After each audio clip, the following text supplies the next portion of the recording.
yaani yeroo sanadha garuu ka namni akka nam tokko Ate hojiinis walitti dhiyeenyaan qaba. Inni bakka dhugaa jira, anatu bakka sobaa jira. Obboleessa koo ergan isa dhabee takka gara sammuu kootti deebi'ee hin beeku garuu amma immoo haalli keessa jirutu natti cimate uummata kootti gadi ba'ee akka inni waraqaa biyya galee hojjechuus hin danda'u waan ta'eef akka inni uummatni kun waraqaa irraa hojjetu sammuu koos waan na dhukkubuuf qaxaramee hojjechuu waan hin dandeenyeef.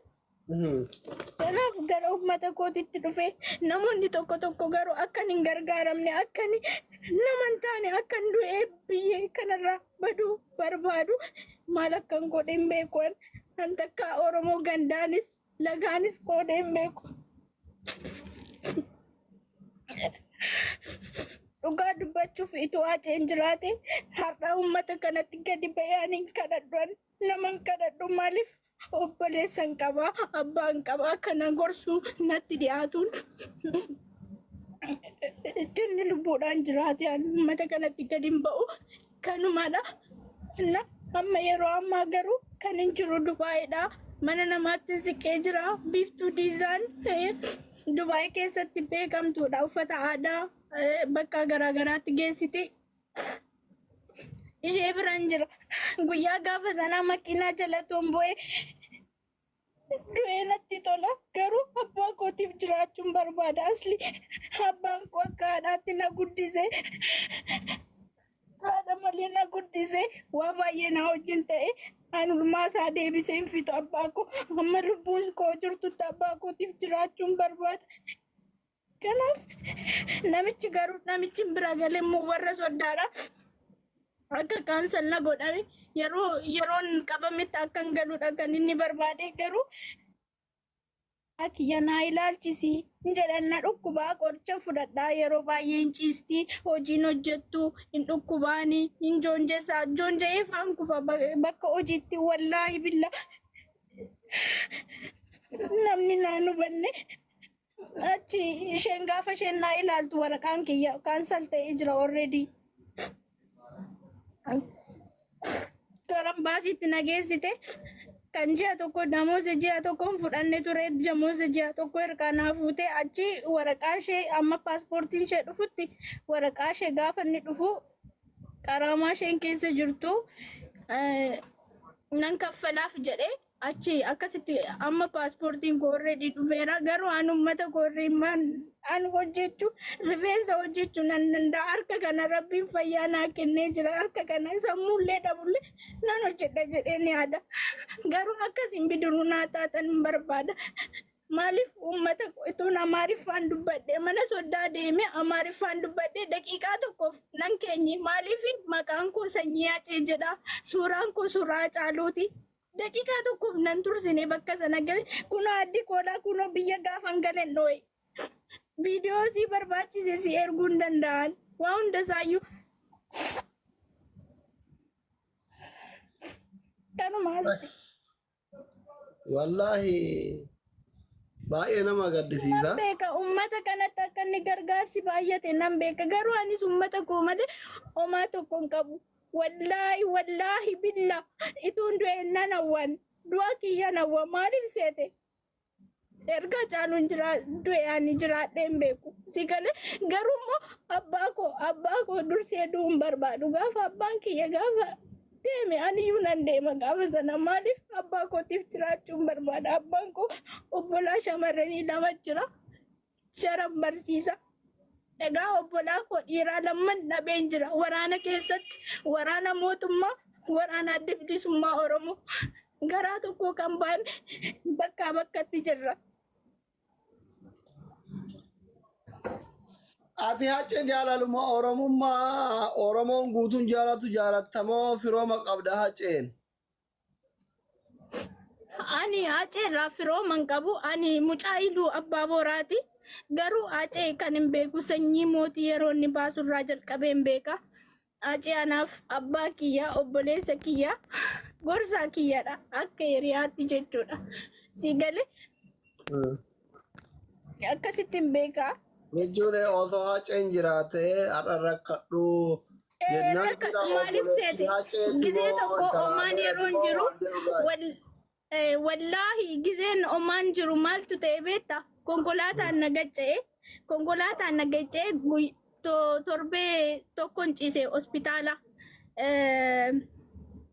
omaan jechuudha omaan hin ture maayikii gaafadhuun eessa turte intalli kun jedhiiti gaafadhuun yeroo sana footoo koon ergee facaaluudhaaf konkolaataa karaa feesbuuka isaatiin karaa silkiitiinis walii bilbilaa garuu feesbuukarra yeroo baay'ee yeroo Ameerikaa fa'aa Minisootaa kana fa'aa deemu yeroo sana feesbuukaan hin haasa'anii achi suuraa kiyya akkuma argeen silaa jedhe ijoolleen biyya ormaa jirtanii ofii keessaniif baqxanii maatii keessaniif jiraattu.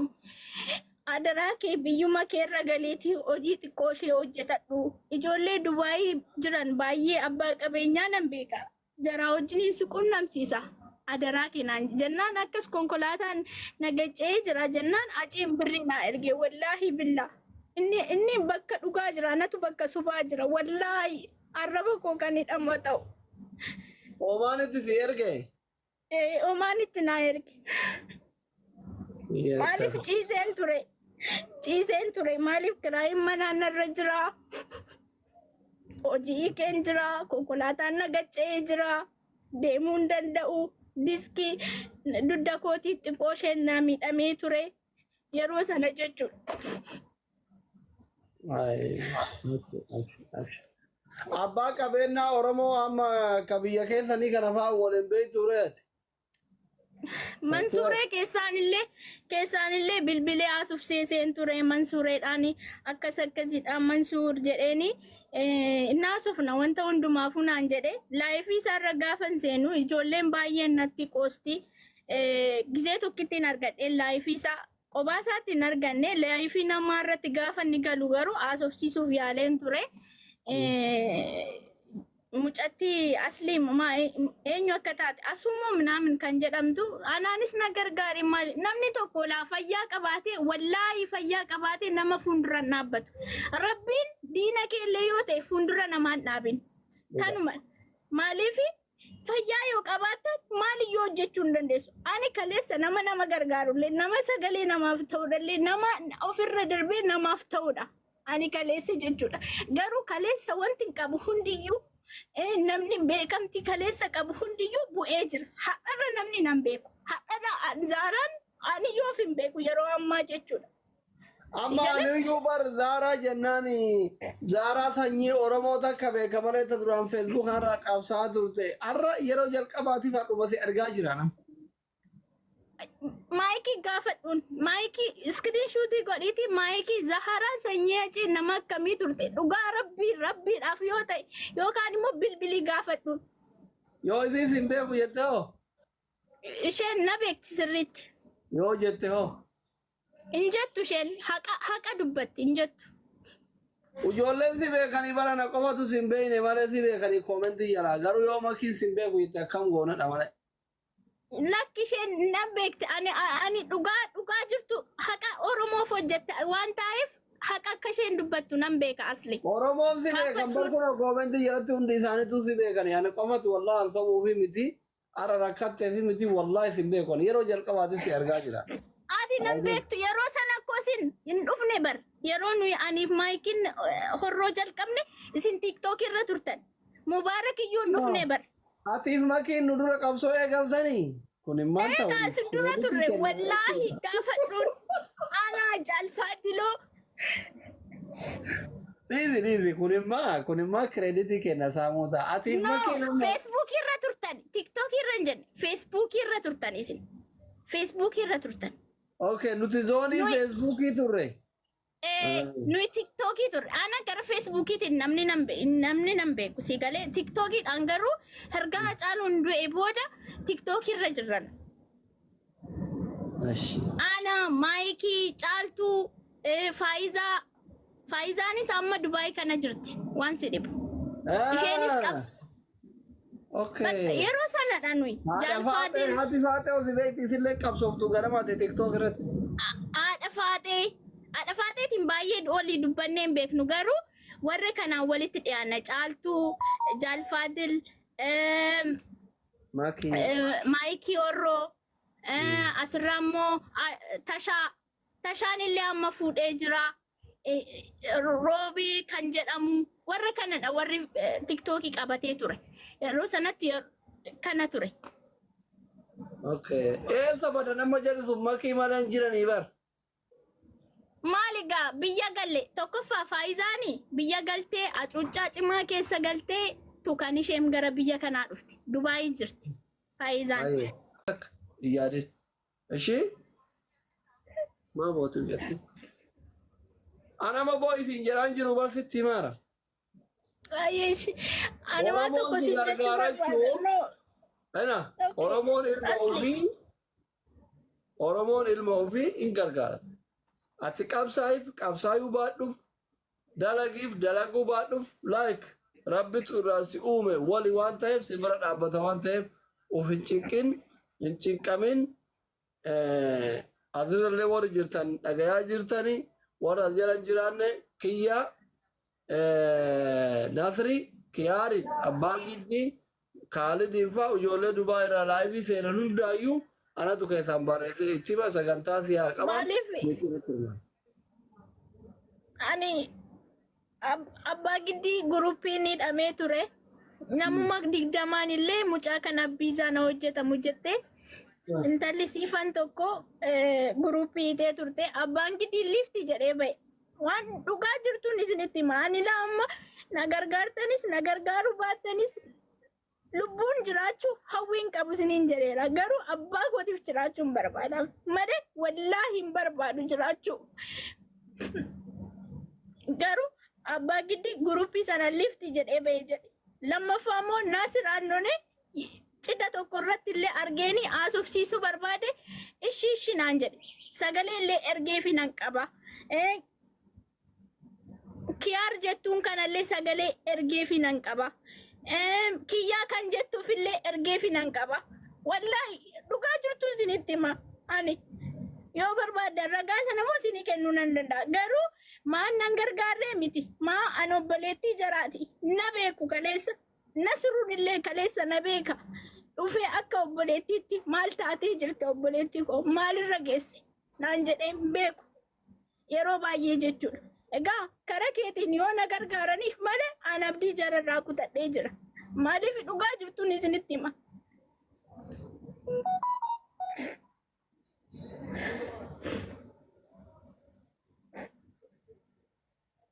Ilkana kwa. Abshir abdii kutini ana ittime dittiyo. Meeqa si barbaachisa sila? Kuma 10 kan Dubaayiiti.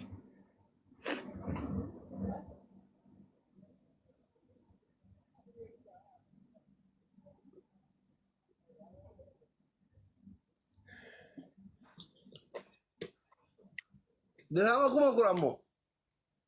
Isa booda yaa'u beeksisa adda addaa hojjechuudhaaf yookaan immoo mana rifeensaa hojjedhee yeroo na dhukkubetti boqotuudhaaf maaliif qoricha hin qaba aslii koo qoricha ji'a 3 qaba guyyaa guyyaan kan fudhadhu qaba torbeetti gisee tokko kan hin fudhadhu qaba maaliif yeroo tokko arrabni koollee ni hidhama si galee haasa'uun nan dadhaba yeroo sammuun koo dhiphate waan tokko nan raafadha yeroo tokko na joonjessaa na kuffisaa gaafa na joonjessu ol na deebisaa waan akkasiin ta'e qoricha fayyadamaan jira yeroo ammaa.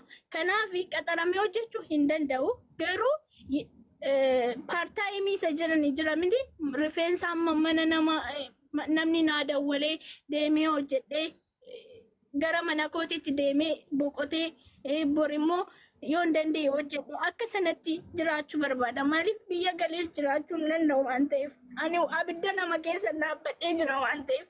Maatiin koollee abidda nama keessa dhaabbatanii jiru waan ta'eef si galee akka abbaan kootti jiru yoo anaaf rabbi qofatu beeka. Yoo biyyattii sanaaf nagummaan haa dhufu ilmaan Oromoo obbolaa lama bakka tokkotti tokko amma na duraa rukutamee jira adda bilisummaa Oromoo keessa kan jiru garuu lammanuu anaaf wal qixa. Kunis Abiyyoo bira yoo deeme kunis adda bilisummaa Oromoo keessa yoo deeme anaaf wal qixadha.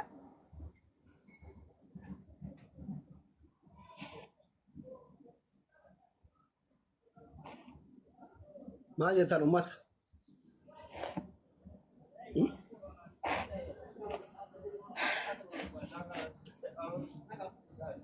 ورك كومنتي ما جت لقيتني وأنا بولتي جت